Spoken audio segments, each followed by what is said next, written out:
What's up? Welcome back to the Dark Ages. I'm your host, Taylor McWaters, and here are the top 10 terrifying events that took place in the Dark Ages. Let's do it. Let's get medieval for this one. Grab your chainmail and your knight's armor and your horse and other things that remind you of the medieval times. Here we go. Number 10, divorce by combat. Medieval love certainly didn't last forever, but what did couples do before therapy was invented, right? How do you squash beef in the Dark Ages? Well, couples in medieval Germany, they would take it to the ring. That's right, they would duke it out in a controlled environment. Trial by single combat was quick, simple, and, well, let's be honest, I'm sure it was a bit entertaining for those around. Probably a breath of fresh air considering what I'm about to talk about. Of course, there were restrictions put in place. It wasn't just UFC in there, alright? For example, the husband must be standing in a hole with one hand tied behind his back the entire bout. Meanwhile, his wife, or soon-to-be ex-wife, is running around said hole with a sack filled with rocks. Sounds a bit unfair. Sounds like an Elden Ring boss, if I'm being honest. That's incredible. My advice now, today, couples therapy. Little easier. Number 9, no eyebrows. Here on YouTube, I need my eyebrows to emote. I can't move around much being on this little box, so it's really all up to the top half here to do the heavy lifting, right? If it were the medieval times, well, odds are I wouldn't have eyebrows. Maybe, probably not, who knows. Everybody looked real bored back then. There was a lack of emotions going around, it seems. And that's all because back then, the forehead was seen as the central point of your face. So women and men, more often than not, would remove their eyelashes and eyebrows in order to accentuate their facial features, which is bizarre considering they just shaved off 4 of them. Some would pluck their hairline to get that perfect oval shape for their face. Just a nice medieval egg look. We love it. Awesome. Imagine if I came back in a video and all of a sudden I was like, Number 8, carrying a sword. Aha. Whenever I see a medieval show or a story or some picture, art, whatever, somebody always has a sword at their side, someone's looking great. Was this really that common back in the 12th century? Did everybody get a sword? I mean, sure, if you were traveling, yeah, it's ideal. If you want to take a dagger or something to poke a wild boar or two. But swords, like a knight's sword? No, you can't just find those lying in a pond. This isn't Hogwarts. They don't just magically appear. That's not how it works. Swords in the Dark Ages were a symbol of wealth and status. The bigger and shinier your tune, the better, right? You know what I'm saying? On average, these things would cost you about 7 months worth of wages. So yeah, you best start saving up. Better start selling more ale. And training. You might also want to train as well because these things were not light. Ideally, medieval swords would weigh 3 to 4 pounds, which doesn't sound like much, but I know after 8 minutes, I'd be switching arms, that's for sure. I'm thankful that I live in a world where I don't need a sword to go and get some ale. I mean, Toronto now may be a little different, but back then it certainly was a bit more terrifying. Number 7, the death cage. If you were to take a look at some punishments, some capital punishments used in history, well, it would quickly become clear that people in the past just really like watching people suffer or just die. All in public. I don't know, it's very strange. Now we watch UFC, so are we very different? Maybe not, I'm not sure. The death cage is just one of the many horrifying and, dare I say, creative punishments used during the Dark Ages. Public execution, but make it real slow, you know? All these capital punishments are too fast. Let's give them a show, you know? Let's do a nice, horrible, slow one. Keep these folks hanging around all day. So what they would do is they would strip down the convicted and lock them in an iron cage up high, somewhere that was placed where everybody could see. Just locked in a cage with no room, no food, no water, and everybody would just watch them as they slowly died. Now, if you think that's pretty horrible, well, it gets worse. Just to make things horrible, the guilty would be covered in milk and honey so that they would also attract insects whilst up there, you know, to make dying in those conditions even worse. Imagine watching that too. Like, I wouldn't get bored per se, but after 4 hours, I'd be like, okay, what else are we gonna watch here? Like, this is disgusting. Let's go home. Number 6, the plague. Not this one, but the other one. One of the many. There's been a lot. The bubonic plague arrived to medieval England back in 1348. Now, the death toll here was devastating. I mean, we put up some crazy numbers these last few years, don't get me wrong, but in the Dark Ages, the bubonic plague took out almost half of England's population. Fast, too. Back then, the plague was a bacterium known as Yersinia pestis. Symptoms were pretty jarring, and dare I say, obvious. You'd get lumps in your groin or your armpits, black spots would appear all over your body. It wasn't a cough, let's just say that. It was noticeable, very noticeable. Almost all that were infected died within 3 days, and more often than not, they would die without even having a fever.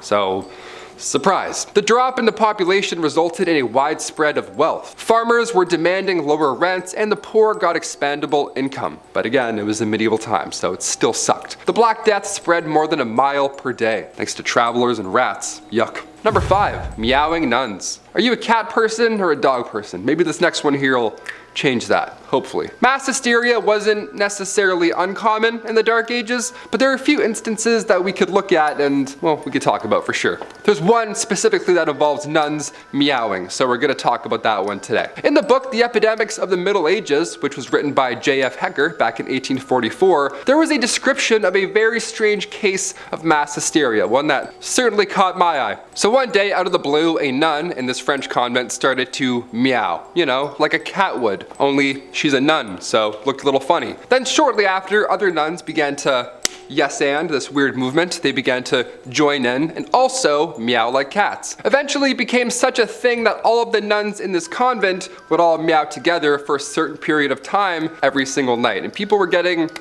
a little annoyed. They were getting scared too. I mean, of course, because what's going on over there, right? In medieval times, folk would also associate cats with the devil and disease. So yeah, a bunch of meowing nuns certainly doesn't look good on the corner over there. Law enforcement actually had to come in and threaten the cats, the nuns, well, nun cats, I don't know. Law enforcement had to come in and threaten them to stop. Yeah, should have just turned on a vacuum. It would have scattered real quick. If only we invented those back then, huh? Number 4, gross donations. In the Dark Ages, it wouldn't necessarily be strange to donate or sell your urine. Yeah, the market was hot for urine because they used it a lot during this time in history.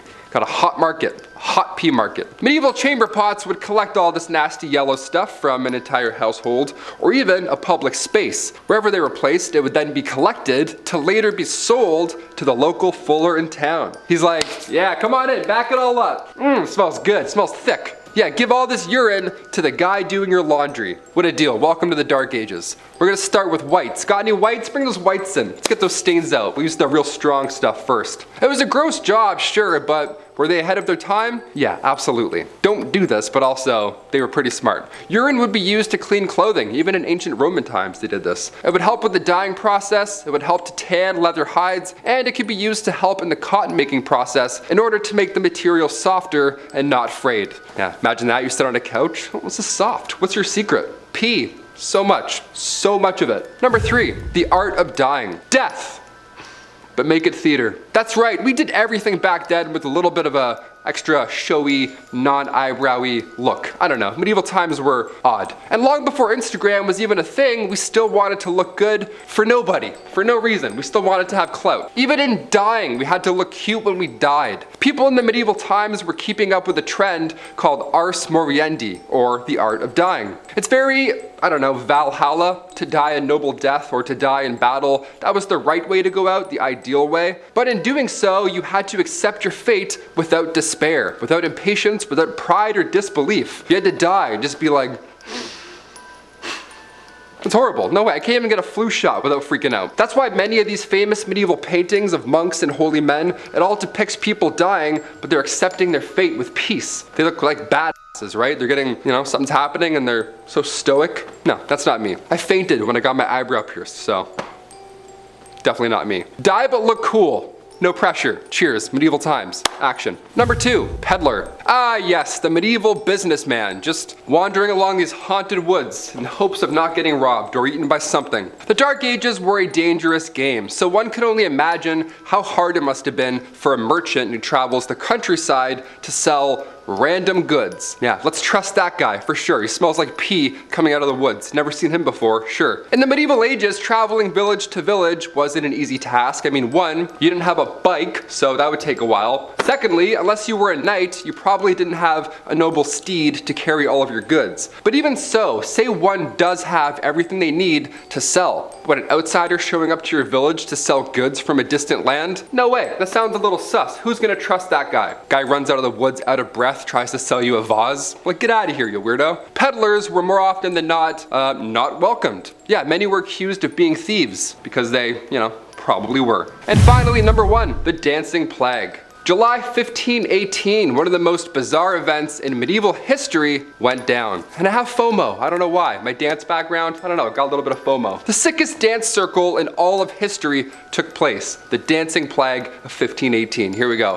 Why can't this plague come back, you know what I mean? That would have been way more fun instead of that one. The town of Strasbourg was calm, cool, and collect one summer back in 1518, until out of nowhere, one woman began to, well, dance uncontrollably in the streets. And then others soon yes-anded her and then joined her, and eventually over 400 people were just dancing the night away. Now, it sounds fun, I'm trying to put a little bit of jazz on it because that's my job here as a host, but it's actually a really tragic event. This was not a good time. A good amount of people lost their lives due to pure exhaustion here. The authorities tried their best to help the situation, so they paid for musicians to perform while they were all convulsing, which we now know certainly didn't help. No. They're like, oh my God, are you okay? Someone get a harp. I don't know. This happened a few times in Europe, believe it or not, between the 14th and 17th centuries, and we still have no idea what happened and why there were so many dancing plagues. People are just popping and locking in the streets. Like, what's happening? Can we have an explanation for this, please? All we know now today is that it was some sort of illness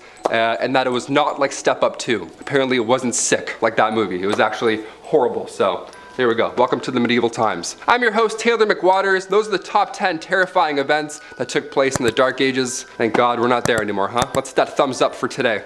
See you later. Bye. All right, I look a little crazy with my hair, but that's fine. A little mad scientist-y. I'll spilt my water. Yeah, now you need a sword to take the TTC. You know, so you get by a guy. Symptoms were pretty jarring, dare I say pretty obvious. You'd get lumps in your groin. I don't know why I pointed to my neck when I said groin. I have in my neck that you guys don't know about. Workers were demanding higher wages. Oh, sorry. I'm running out of content. Sorry, thank you so much.